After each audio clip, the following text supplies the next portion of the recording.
Buenos días a todos, a los que ya me conocen y a los que apenas nos se están conectando. Mi nombre es Adriana Reyes, soy agente de bienes raíces en el Triad de Carolina del Norte y la abogada de inmigración que está invitada en el día de hoy, ella está en Winston-Salem. Su oficina se llama Castillo Immigration Law Firm y está en la 2200 Silas Creek Parkway en la suite 3B de Winston-Salem, Carolina del Norte. Los teléfonos son 336-283-6906 y 336-986-9295. De todas maneras, al final yo les voy a dejar toda esa información ahí. Buenos días, Marina. Buenos días, Adriana. Buenos días a todos los que nos escuchan el día de hoy. Bendiciones para todos.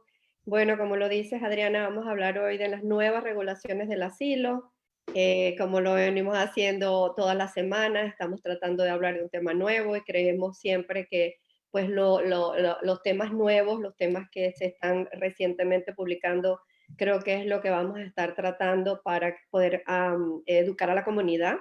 Teníamos pensado hacer un tema diferente, pero ya que sale esta nueva regulación, pues cambiamos el tema, el tópico, para poder tenerlos a ustedes bien informados. Entonces, y bueno, a explicar con plastilina, como dice Adriana. A explicarles con plastilina. El ¿Qué va a asilo. pasar con esta nueva regulación? Bueno, esta nueva regulación fue publicada para comentarios en noviembre del año pasado, ¿no? Lo que sucede es que, bueno, para que una regulación pueda entrar en vigencia, tiene que colocarse para comentarios públicos por cierto tiempo. Y una vez que esos comentarios públicos sean revisados y sean deliberados, entonces la regulación se publica con cierta anticipación para poder ser implementada. En este caso fue publicada en junio 26 y va a empezar su implementación en agosto 25. Necesitamos pues saber los nuevos cambios para que las personas se preparen y si es posible puedan aplicar antes de ese tiempo o de esa fecha que les acabo de decir, agosto 25 de este año, para que pues no caigan dentro de las nuevas regulaciones que van a ser bastante estrictas con respecto al permiso de trabajo.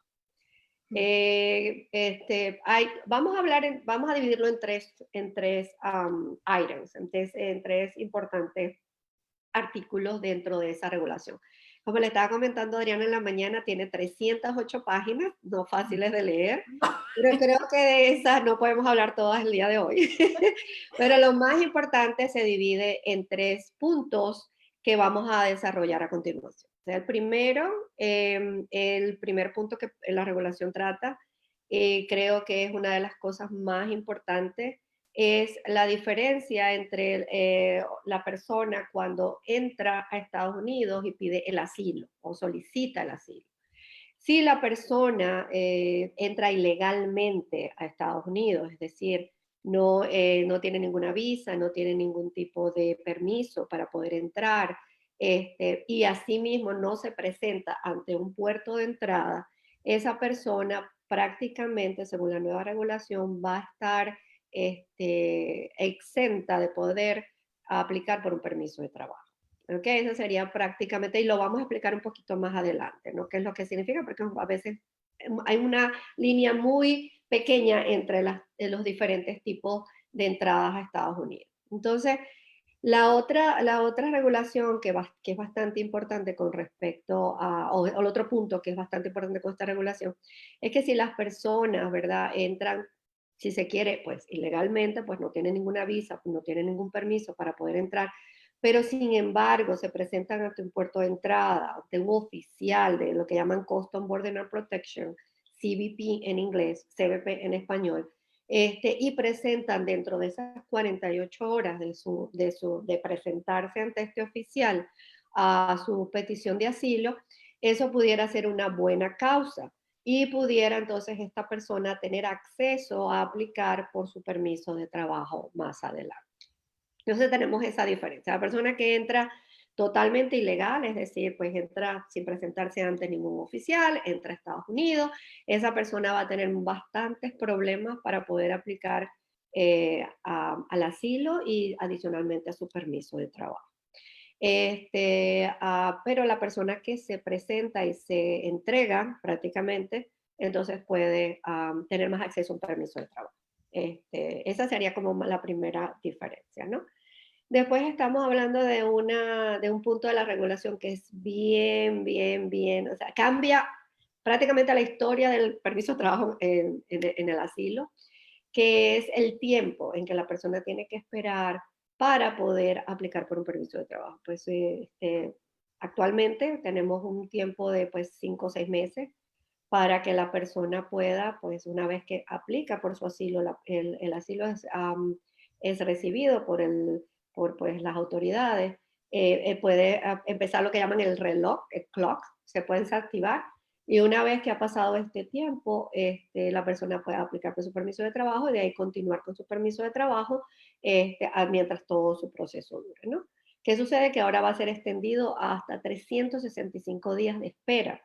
Es decir, que la persona que aplica por asilo tiene que esperar un año después de haber aplicado para poder aplicar por su permiso de trabajo. O sea, entendiendo que el permiso de trabajo no se lo van a dar al otro día, estamos hablando de una persona que va a tener que esperar mucho más del año para poder trabajar legalmente en el país. Entonces, tenemos allí una regulación bien estricta que evidentemente muchas non-profits están criticando y particularmente en mi opinión la voy a dejar también acá en este espacio, indicando que pues si realmente el asilo es una de las maneras como las personas aplican para tener seguridad en este país, pues porque están sufriendo persecución en sus países de origen o porque tienen miedo creíble de volver a regresar a su país, entonces es muy difícil poder alinear esa protección con no permitirle a la persona trabajar por más de un año.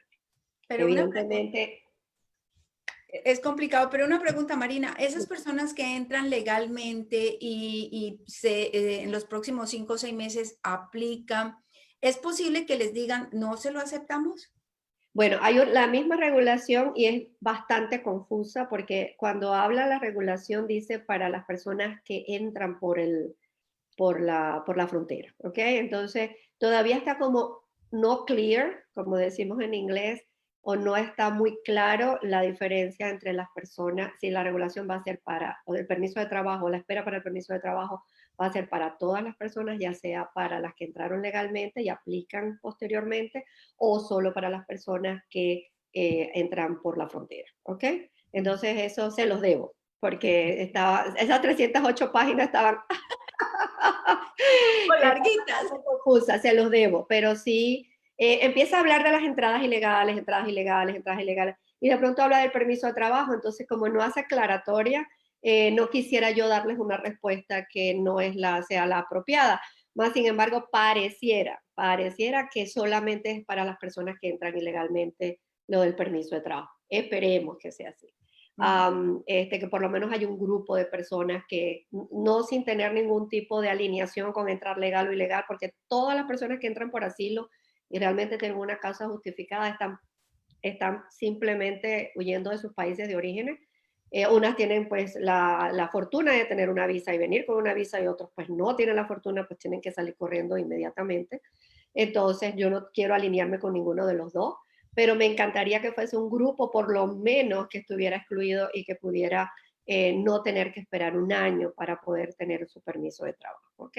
Y esas personas que llegan, Marina, que están pensando porque están siendo perseguidas, ¿qué tipo de pruebas tienen que venir ellos y algo tenerlo ya listo? ¿Me entiende? Como decir, esto es lo básico. Claro, bueno, las persecuciones, como siempre hemos dicho, es pues caso por caso, case by case basis. Entonces, pues evidentemente cualquier prueba que pueda indicar que la persona fue amenazada, que la persona fue en algún momento su vida corrió peligro, porque bueno, hay muchos diferentes tipos de casos de persecución, ¿no? Hay veces que, como lo estuvimos hablando en la oportunidad anterior, creo que fue en el tema anterior que hablamos de asilo la semana pasada. No, hablamos de DACA, No, hace 2 semanas. exacto, hace semanas. Sí, tiene que ser algo que indique que la persona realmente fue perseguida. Y muchas personas me dicen, no, pero es que me dieron un papel, como te dije en la TV anterior, no, que me dejaron un papel en mi puerta. y me decía, si no me das tanto te vamos a matar, o te vamos a secuestrar a tu hijo, o te vamos a hacer esto y aquello, o simplemente grafitis en las casas, y entonces las personas se desesperan y no toman fotos o rompen el papelito y no quiero saber, creen que rompiendo ese documento la amenaza se va a desaparecer, ¿no? Y eso no es así. Entonces, es bueno, si no lo podemos traer por lo que sea, tomar fotos también es importante. Tomar fotos, subirlas a un correo electrónico que después podamos accesar para entonces poder tener esas pruebas después cuando ya tengamos la posibilidad de aplicar por el asilo, ¿no? Claro. Entonces también yo les digo mucho a mis clientes que piensen en las personas que están allá todavía en su país, que puedan escribir una declaración, una affidavit se llama en inglés, o una declaración jurada. Entonces, eso también pudiera ayudar. Pues, es la combinación como de de muchas pruebas. varios, de varios documentos. Dentro de ese asilo, yo recuerdo que habíamos tocado un tema, o no sé si lo leí, la verdad, porque ya hasta estoy leyendo hasta de inmigración. Entonces No, te no, yo- pregunto, ¿están algunos países ahí en ese grupo donde dicen, ok, esto lo reconocemos y eventualmente podemos decir que sí están siendo perseguidos y esto es decir, por ejemplo, no, ustedes viven en la paz y armonía, un país supremamente tranquilo, usted no aplica. ¿Hay algo así? Sí hay listas que las lleva el Departamento de Estado de grupos, ya sea terroristas o grupos de carteles o grupos de maras, de pandillas, que son ya reconocidos internacionalmente como grupos que existen en ciertos países que evidentemente amenazan la vida, ya sea de secuestro, ya sea de extorsión, ya sea con asesinato, y que tienen un gran poder en cuanto a ciertos países, que lamentablemente el gobierno no ha podido controlar, el gobierno de esos países no ha podido controlar. Entonces, generalmente eso es lo que uno prácticamente busca cuando está haciendo la consulta con el cliente, o sea, cuáles realmente son esos grupos que te han amenazado, cuáles son esos grupos que han amenazado a tu familia, cuáles son esos grupos que realmente tú crees que si tú te devuelves corres peligro porque pues son grupos que tienen alto poder e incluso algunos están bien alineados o bien o trabajan directamente con las fuerzas de poder del país, con los policías, con la Guardia Nacional, etcétera. A veces están inclusive infiltrados dentro de esos carteles, de esas pandillas o de esos grupos armados. Entonces, eso es lo que prácticamente uno busca. Y sí, hay países que uno puede creer que quizás no es que vivan en paz y armonía, pero es como más difícil. Pero fíjate tú que por eso es que los grupos, por eso es que esa es la maravilla del asilo. El asilo no solamente es un asilo, que lo que estaba más o menos narrándote es por grupo social particular, sino también puede ser persecución por religión. Entonces, a veces no es que todos los carteles o lo que es lo que mayoritariamente pasa en los países centroamericanos, los países suramericanos, lamentablemente, pero a veces si el asilo es por persecución en base a religión, no necesariamente tienen que haber unos grupos pues armados que tengan un poder en el gobierno, sino en el gobierno por supuesto del país de origen, sino puede ser inclusive riñas religiosas. Estamos hablando de, por ejemplo, de musulmanes, de católicos, de cristianos, que siempre han existido en la historia. Entonces, eso también, pues, hay que tomarlo en cuenta porque no solamente la persecución se debe a grupos armados, también puede ser una persecución religiosa, puede ser una persecución por origen nacional, es decir, solamente porque tú perteneces a un país y estás viviendo en otro país y pues simplemente te persiguen por eso. Hay diferentes tipos de asilo, no necesariamente solamente el del grupo social particular, que es el que estamos ahorita conversando, cuando hay persecución por ciertos grupos armados, ¿no? Que tienen un control irrebutable en los países de origen. Entonces, depende, muy depende del caso. Si en esos países religiosos, donde la persecución es religiosa, no, aparentemente en la superficie, todo es paz y armonía, pero lamentablemente hay un problema muy grande con todos los cristianos que vengan a venir, porque la mayoría son musulmanes, pues evidentemente no es que va a haber ¿cómo que se llama? Un encuentro, que las pandillas y los carteles iban a matar a muchas personas, sino van a ser las persecuciones bien, bien específicas, pero también son persecuciones.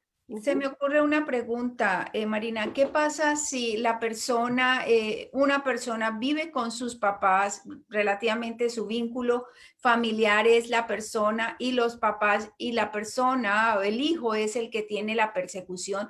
Esa persona puede venirse con sus papás porque ella persona es la que trabaja y la sostiene, no tiene hijos. ¿Aplica en ese tipo de vínculo? Bueno, cuando el aplicante principal es menor de edad, es menor de 21 años, se puede solicitar a sus papás dentro de su asilo. Sí, esa es la regulación. Más sin embargo, cuando uno solicita imagínate que sea un niño mayor de 21 años y pues no pueda solicitar a sus papás dentro de su aplicación.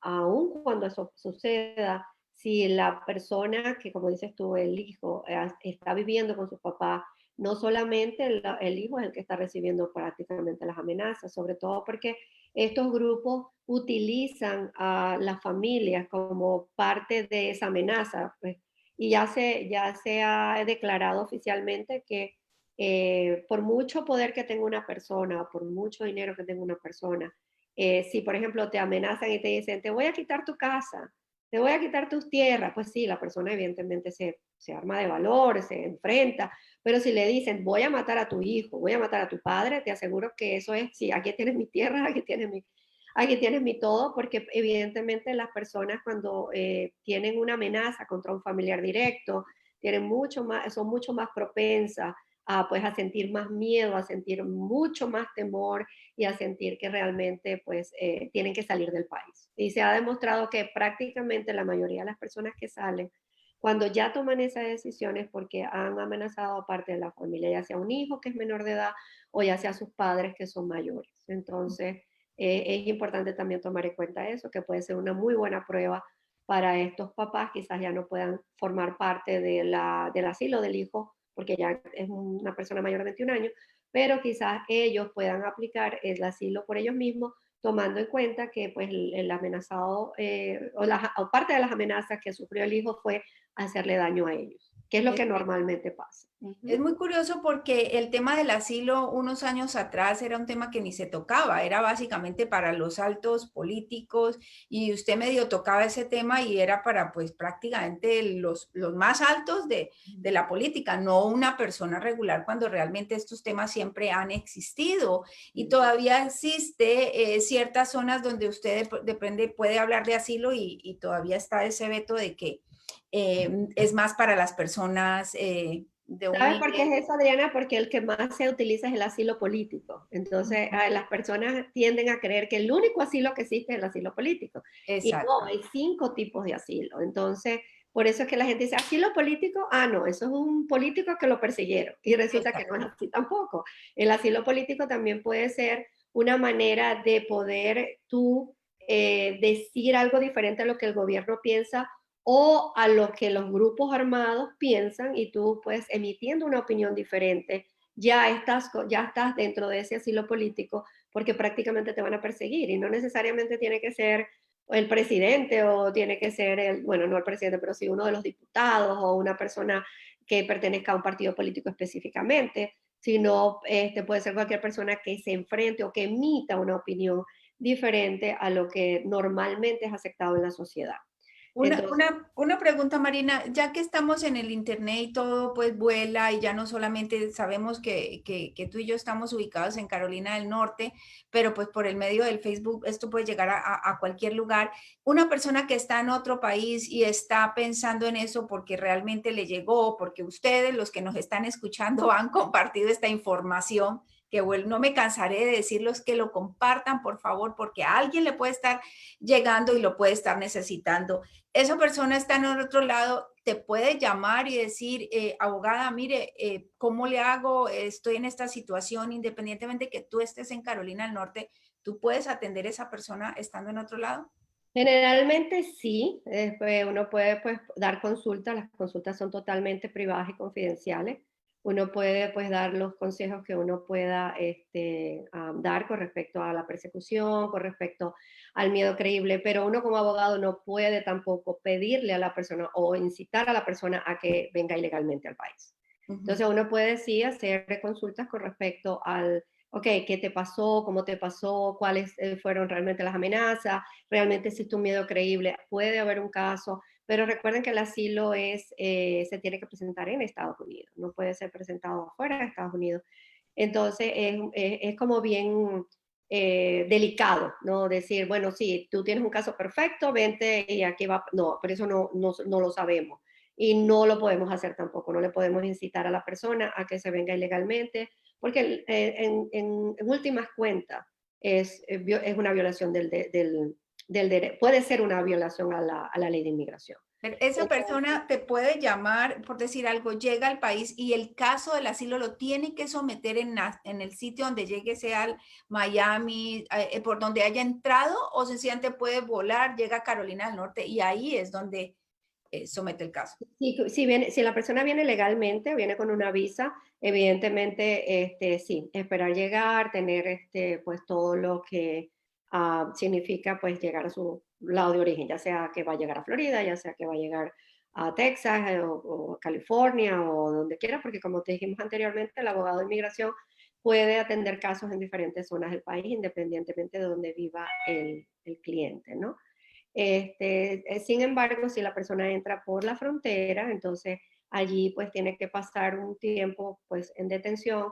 Y otra de las cosas que está sucediendo últimamente, Adriana, es que si el oficial así lo decide, puede hacer, aun cuando la persona solicite asilo en el puerto de entrada, lo puede hacer esperar en México, porque hay una regulación también nueva, bastante nueva, que le indica que el oficial puede dejar a la persona que se vaya a México a esperar que le toque su audiencia. Entonces, esa es otra cosa que está sucediendo, que a veces pues uno tiene un plan y viene, no, si voy a entrar a Estados Unidos y resulta que termina esperando en México hasta que la audiencia se presente, ¿no? El proceso más o menos dentro del puerto de entrada, para que más o menos tengas idea por lo que están unas nuevas regulaciones, la persona sí tiene que solicitar asilo dentro de esas 48 horas y le van a hacer una entrevista que se llama de miedo creíble. Esa mi entrevista de miedo creíble es donde le preguntan, bueno, ¿cuál es tu miedo? ¿Por qué te viniste de tu país? ¿Cuáles son las razones por las que tú fuiste perseguida? Etcétera, etcétera. Entonces, esa entrevista de miedo creíble, bueno, el oficial va a dar sus recomendaciones, indica sí o no, y de allí, pues, el oficial toma la decisión de si lo va a dejar salir o lo va a devolver a México para que espere y la persona ya desde ese momento entra en un proceso de deportación en el cual tiene que ver a un juez de inmigración. Van a haber varias audiencias en las cuales se va a determinar si la persona puede obtener el asilo o no. Entonces, es más o menos para que tengan idea de lo que pasa dentro de las paredes Del proceso. Marina, una pregunta. Yo la semana pasada creo que leí, la verdad no, creo que fue el lunes o el domingo, donde decía que se estaba preparando otra caravana de personas que iban a empezar a subir Centroamérica y obviamente pues con todo lo de la pandemia, estas personas vienen desprotegidas, Mm. todos juntos, niños, o sea, tienen que venirse caminando, pasan por México, o sea, el riesgo es muy grande, especialmente en el tema de salud, con el tema de la pandemia. Esas personas en algún momento pueden llegar y pedir asilo, así estén viniendo por medio de la caravana. Bueno, una de las razones por las que esta nueva regulación está implementándose o la justificación ha sido precisamente en base a la pandemia. Tratan de alguna manera, hacer que las solicitudes de asilo decrezcan, sean menos. Porque evidentemente si la persona cuando entra o cuando va a entrar puede solicitar el permiso de trabajo, no puede solicitar el permiso de trabajo si entra ilegalmente, sin presentarse a ningún puerto de entrada, o si se presenta un puerto de entrada, tiene que esperar 365 días para poder trabajar legalmente. Eso es la razón, una de las razones por las que ellos indicaron precisamente esto, vienen de otros países, no sabemos qué circunstancias de salud tienen y evidentemente pueden tener o pueden propagar quizás más lo del coronavirus o la pandemia en nuestro territorio. Entonces, sí es cierto, es un problema delicado, un problema de preocupación para las autoridades, inclusive para todos nosotros, y de hecho hay parte de la frontera que va a ser o está siendo cerrada debido a esa circunstancia. Entonces sí se va a tomar en cuenta y o las razones por las que también se están enviando a las personas a esperar en México para la audiencia respectiva es precisamente por esto. Yo no sé todavía, para ser sincera, si ellos están tomando las precauciones o las autoridades están tomando las precauciones de hacer los test a las personas, me imagino que sí, para poder ver si pues pueden dejarlas, pueden devolverlas o inclusive para poder tener contacto con ellas. Pero evidentemente es un tema muy delicado y sí se está tomando en cuenta para este tipo de regulaciones. No es realmente la justificación racional total, hay muchas cosas por debajo, pero es lo que se ha utilizado para precisamente para poder justificar esta nueva regulación. Y es bien delicado porque no volví a escuchar que hablaran los medios de comunicación sobre todas esas personas que quedaron en la frontera. Y fue un tema de unas 2, 3 semanas donde todos los medios le dieron y después paró y obviamente pues todos los días salen noticias, entonces hay que cambiar la página. Pero me pregunto cómo estarán haciendo todas esas personas que cogieron, que los pusieron en un solo sitio, en un solo shelter, con la pandemia. O sea, me parece algo tan delicado que la verdad los medios de comunicación no volvieron a informarnos nada sobre eso. Es bastante interesante porque ya ves que es como dices tú, hay algunas cosas que las hacen publicidad todos los medios de comunicación y hay otras que no, pero lo que sí te puedo decir es que no todas entraron al mismo tiempo. Eso de que vengan en caravana y van a venir 100 personas, no, todas no. Ellos evidentemente van a empezar a hacer el screening de cada persona o cada grupo familiar. Pero no es que porque son 100 personas, bueno, sí, vamos a dejarla entrar a todos. Así que probablemente tengan que esperar varios días hasta que puedan presentarse ante el oficial. Si son más personas, pues más tiempo de espera van a tener que tener afuera hasta que les toque su turno, ¿no? Entonces, pues estamos de las dos, o sea, entiendo de las dos partes, ¿no? Tanto la parte de, pues sí, estamos buscando asilo y estamos desesperados, como la parte de Estados Unidos de querer proteger, pues, tanto a sus autoridades o a sus oficiales como al resto del país de personas que puedan venir infectadas con el coronavirus, ¿no? Entonces, es un tema delicado, un tema político, pero sí hay que ponerse en los pies de las dos partes también, Okay. para poder tener un balance. Aquí hay una persona que nos pregunta, básicamente le negaron el asilo a un sobrino, esa persona que le negaron y que definitivamente pensaron que tenían un caso fuerte para solicitarlo, ¿esa persona puede apelar? ¿Puede? La persona puede apelar, tiene 30 días para hacer, perdón, la apelación, realmente es un tiempo muy corto, para someter la apelación ante lo que llaman Board of Immigration Appeal, que es la Corte de Apelaciones después del juez de inmigración. Lo bueno es que se presenta la apelación y después se puede colocar las evidencias o se pueden enviar pues otros documentos. Lo importante es hacerlo dentro de los 30 días para que la decisión no quede definitiva, para que la decisión no quede definitiva. Pero sí se puede apelar. Sí se puede apelar y se puede apelar con diferente abogado o algo por el estilo, no tiene que Claro. ser la misma persona. No, puede ser, o sea, realmente depende del contrato que se hizo entre el abogado y el cliente. Sin embargo, generalmente el contrato es por el asilo. O sea, no sé si hay algunos abogados que hacen asilo y apelación y la apelación ante el Board of Immigration Appeal, la apelación ante la Corte Federal. No creo, pero si lo hay, bueno, hay que respetar ese contrato. Generalmente, si el contrato es solo por el asilo, una vez que el asilo ya tiene una adjudication, o sea, haya decidido, el contrato ahí termina.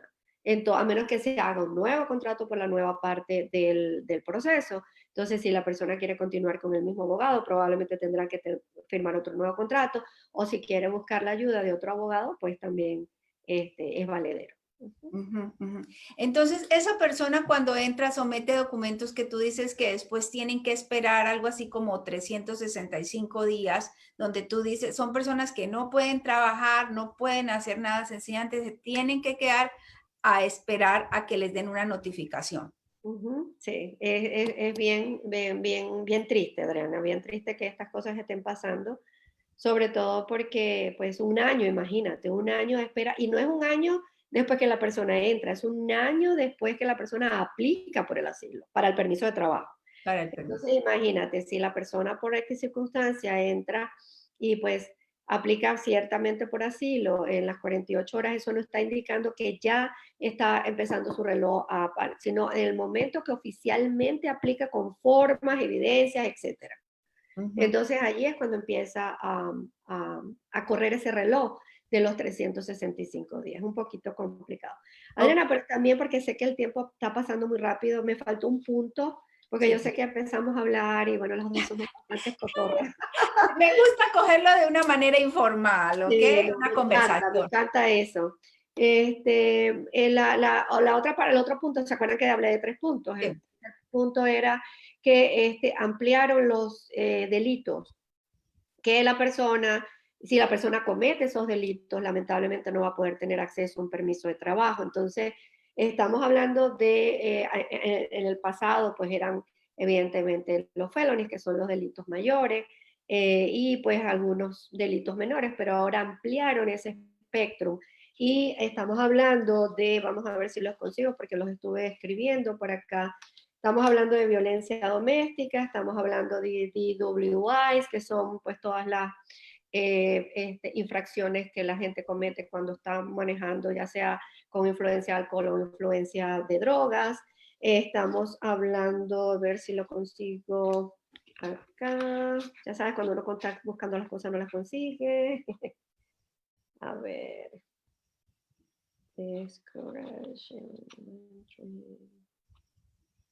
Bueno, aquí está. Eh, ok, violencia doméstica, asalto, abuso de menor o inclusive neglect, que es como una forma de abuso del niño cuando la persona no lo cuida apropiadamente.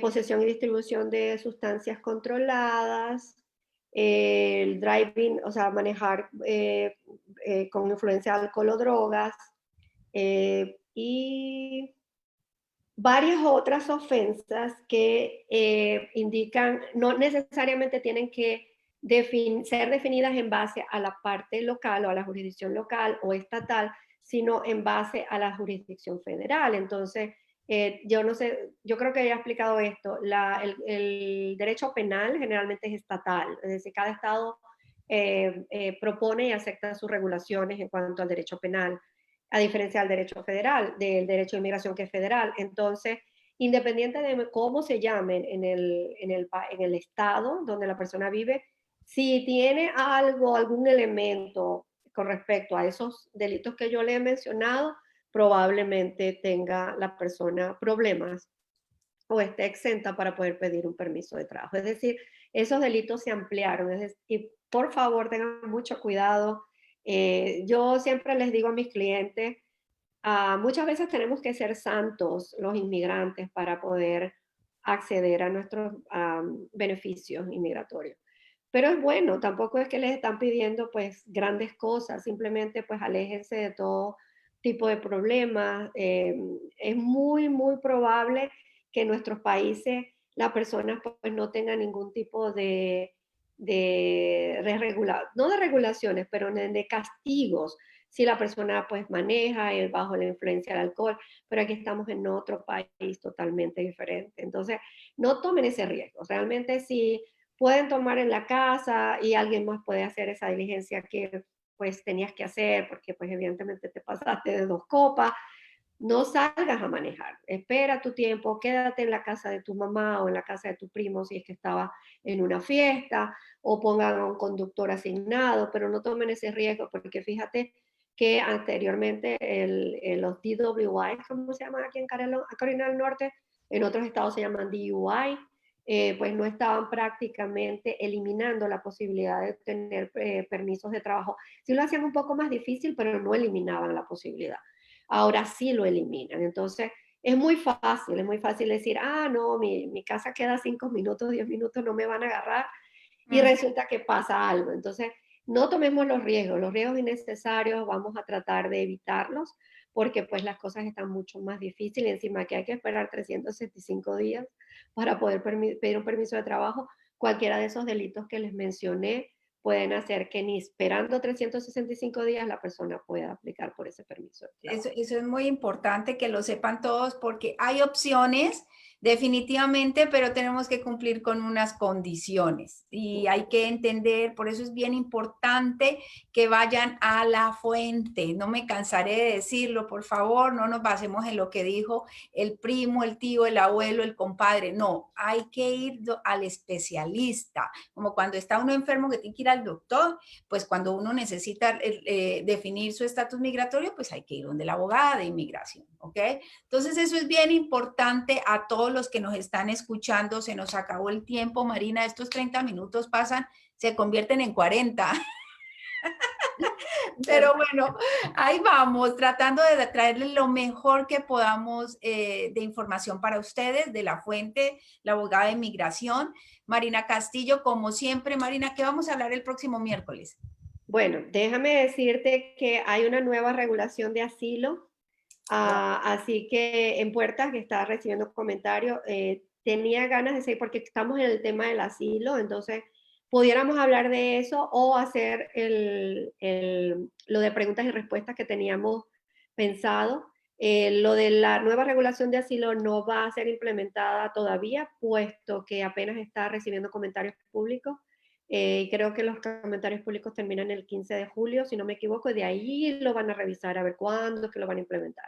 No sé si es algo que les gustaría, porque pues a veces la gente se asusta y de pronto hay muchas de las cosas que cambian, porque pues los comentarios públicos pues sí los revisan. Entonces, yo creo que mejor preguntas y respuestas, Adriana. hacemos preguntas, sí, ok, hagamos preguntas y respuestas para el próximo miércoles. Dios quiera que la administración que tenemos no le dé por hacer algún cambio en esta semana, porque eso fue Exacto. lo que sucedió la última vez y nos tocó pasar a hablar de DACA. Entonces esperemos, por ahora estamos preguntas y respuestas. Compartan, compartan, compartan esta información, por favor, estén preparados, traigan su información no específica, general. A la abogada le tenemos que preguntar de manera general. Ay, sí, eso sí, por favor, Diana. Y si como tú vas a leer las preguntas, si la persona, por ejemplo, dice, me pasó tal, si una persona, tú misma, te autorizo para que puedas modificar esas preguntas porque no puedo contestar preguntas específicas a individuos específicos. Tengo que hacer solamente, puedo responder preguntas generales por razones de confidencialidad y privacidad. Exactamente. Entonces, prepárense, compartan y estén preparados para el próximo miércoles. Abogada, muchísimas, muchísimas gracias. A los que preguntaron ahorita, les dejo la información de la abogada de inmigración. La pueden llamar, claro que sí. Una persona está pidiendo aquí tu teléfono, yo ahorita se los pongo. Muchísimas gracias, Marina. Espero que todos estén cuidando a los más vulnerables. No se le olvide que tenemos que andar con máscara de acuerdo a la nueva orden que emitió el gobernador Cooper la semana pasada. Debemos usar máscara en Carolina del Norte. Gracias, abogada. Gracias, Adriana. Bendiciones para todos. Y sí, por favor, cuídense y a usar las máscaras en lugares públicos. Importantísimo. ¿Ok? Okay. Bendiciones. Muchas gracias a todos. Mil bendiciones. Un abrazo virtual. Nos vemos en la próxima. Chao, Marina. Gracias. Chao, Adriana. Que estés muy bien. Hasta luego. Bye.